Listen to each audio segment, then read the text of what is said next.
आइए सुनते हैं कहानी मृग तृष्णा। क्या तुम मेरे इस जीवन पथ की हमराही बनना चाहोगी? क्या तुम मुझसे शादी करोगी? प्रकाश के ऐसा कहते ही ज्योति अवाक उसे देखती रही। वो समझ ही नहीं पाई कि क्या कहे।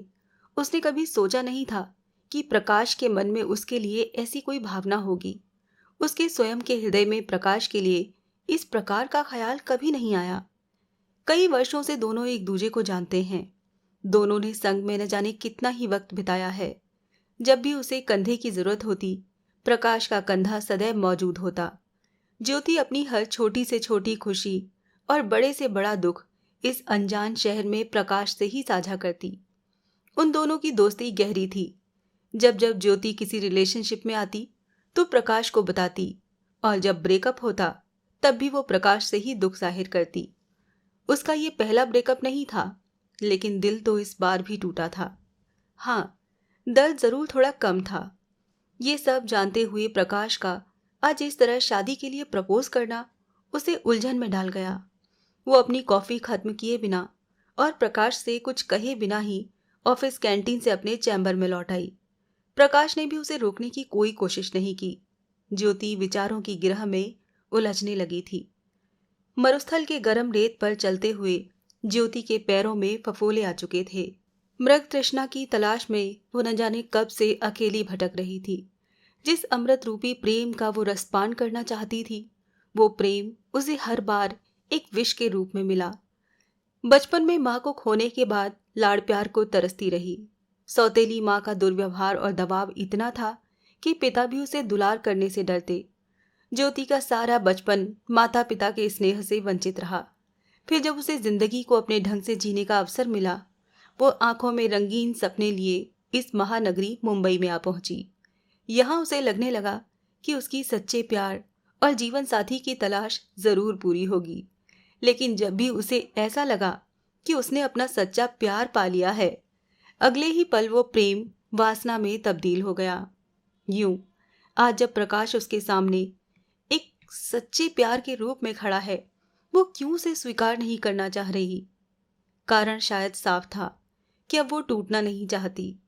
मन में चल रही उलझनों को सुलझाने के लिए सिगरेट सुलगाकर वो धुआं उड़ाने लगी। धीरे धीरे पूरा पैकेट खत्म होने लगा, लेकिन इस धुएं में गुत्थियां खुलने के बजाय उलझने लगी तो वो धुआं उड़ाती हुई अतीत की गलियों में मुड़ गई। जब उसने अपने छोटे शहर पटना में एमबीए करके असिस्टेंट मैनेजिंग डायरेक्टर के पद पर इस जगमगाती कॉरपोरेट दुनिया में अपना पहला कदम रखा था, उस दिन से ही वो प्रकाश को जानती है। लेकिन प्रकाश से प्यार? नहीं नहीं, प्रकाश दिल के बहुत करीब जरूर है, लेकिन वो उससे प्यार नहीं करती। प्रकाश उसका सबसे अच्छा और सच्चा दोस्त है। उसका पहला प्यार तो पीयूष है, जिसे वो दिल की गहराइयों से चाहती थी, और वो भी तो उसका दीवाना था। पीयूष के प्यार में वो इस कदर पागल थी कि दुनिया की परवाह करना छोड़ चुकी थी। पीयूष जैसे लड़के की ही तमन्ना उसे थी। जब भी उसे देखती तो उसकी आंखों में डूब जाती। हम उम्र थे दोनों। उसकी हर बात ज्योति को दीवाना कर देती। इस पागलपन में उसने कब अपना सब कुछ उसे समर्पित कर दिया, उसे पता ही नहीं चला। जब होश आया तब तक सब कुछ लुट चुका था और पीयूष का असली चेहरा सामने था। पीयूष ने अपना पल्ला झाड़ते हुए कहा था, ज्योति, मैं तुमसे प्यार तो करता हूं, लेकिन मैं अपने माता पिता के विरुद्ध जाकर तुमसे शादी नहीं कर सकता। ये सुनते ही ज्योति के जीवन में सैलाब आ गया था। पीयूष उसका पहला प्यार था, जिसे अब वो खो चुकी थी। उस वक्त एक प्रकाश ही था जिसने उसे इस हलाहल में डूबने से बचाया था। ये सब सोचकर ज्योति को घुटन महसूस होने लगी। वो घबराकर खुली हवा में सांस लेने टेरेस पर जाकर खड़ी हो गई। रात गहरी और काली थी। इससे पहले उसे रात इतनी डरावनी कभी नहीं लगी। रोड पर इक्का दुक्का वाहनों की आवाजाही थी। दिन में कोलाहल से भरा ये शहर यामिनी की गोद में सो रहा था, लेकिन ज्योति के नैनों में नींद कहाँ। उसके तो मन में हलचल मची हुई थी। पीयूष से मिली बेवफाई के बाद उसने निश्चय कर लिया कि अब वो कभी किसी से प्यार नहीं करेगी, किसी पर विश्वास नहीं करेगी।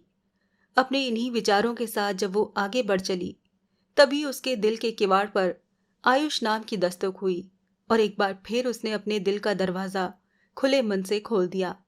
लेकिन इस बार वो पूर्ण रूप से सतर्क थी। धीरे धीरे उसे लगने लगा, आयुष का प्रेम जिस्मानी नहीं है, लेकिन ये भी भ्रम मात्र था। असल में आयुष का लक्ष्य भी उसके शरीर को ही पाना था। वो मौके की तलाश में था।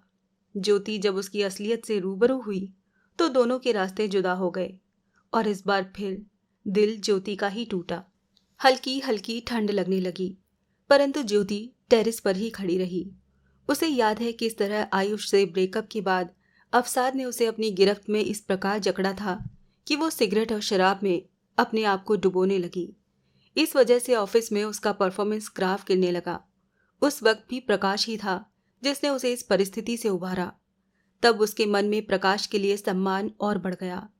साथ ही साथ मन के कोने में प्रेम का बीज भी अंकुरित होने लगा, जिसे वो दफना देना चाहती थी, क्योंकि वो प्रकाश को खोना नहीं चाहती थी और न ही वो अपने आप को उसके काबिल समझती है। यही कारण है कि उसने अब तक प्रकाश से कुछ नहीं कहा। आयुष के बाद चिराग पतझड़ में बसंत की बहार बनकर आया, जो उसकी सारी सच्चाई जानते हुए उसे अपनाना चाहता था। लेकिन उसने इस प्रस्ताव को अस्वीकार कर दिया, क्योंकि चिराग की ये शर्त थी कि उसे अपने अतीत के साथ साथ प्रकाश को भी हमेशा के लिए भुलाकर उसके साथ चलना होगा। ज्योति किसी शर्त के साथ रिश्ते में नहीं बनना चाहती थी, और फिर मोहब्बत में कैसी शर्त। वो प्रकाश को किसी भी हाल में खोने को तैयार नहीं थी। फिर आज जब प्रकाश सदा के लिए उसका हो जाना चाहता है, तो वो क्यों शादी के लिए हाँ नहीं कह पाई। बेशक प्रकाश देखने में साधारण था, लेकिन बोलने में ऐसी कशिश थी कि उसके आगे उसका रंग रूप मायने नहीं रखता था। तभी उसके कंधे पर किसी ने हाथ रखा। वो घबरा कर मुड़ी। सामने प्रकाश खड़ा था। प्रकाश उसके हाथों से सिगरेट लेकर फेंकते हुए बोला, मैंने तुम्हें इन सबसे दूर रहने को कहा था ना, और तुम। प्रकाश अभी अपनी बात पूरी भी नहीं कर पाया था कि ज्योति उससे लिपट कर फपक फपक कर रोने लगी। फिर खुद को प्रकाश से अलग कर उसकी ओर पीठ करती हुई बोली, तुम यहाँ से चले जाओ प्रकाश, मैं तुमसे शादी नहीं कर सकती। तुम्हारे मुझ पर पहले ही बहुत एहसान है, पर बस अब और नहीं। वैसे भी तुम जानते हो कि मैं तुम्हारे लायक नहीं। ज्योति की बातें सुनकर प्रकाश उसे अपनी ओर खींचते हुए बोला, तुमने ऐसा कैसे सोच लिया कि तुम मेरे लायक नहीं? तुम तो उन सबके साथ पाक दिल से चली थी। नापाक तो उनके इरादे थे जिन्होंने तुम्हें मलिन किया। शादी के लिए जब लड़के का वर्जिन होना अनिवार्य नहीं, तो लड़की का होना जरूरी कैसे हो सकता है? शादी के लिए जरूरी होता है अपने जीवन साथी के प्रति दिल से समर्पित होना, वफादार होना, जो तुम हो। प्रकाश के ऐसा कहते ही ज्योति प्रकाश की बाहों में सिमट गई। काली अंधेरी रात बीत चुकी थी। उषा की पहली सुनहरी किरणें दोनों पर पड़ने लगी, जो कि एक नई सुबह का आगाज थी।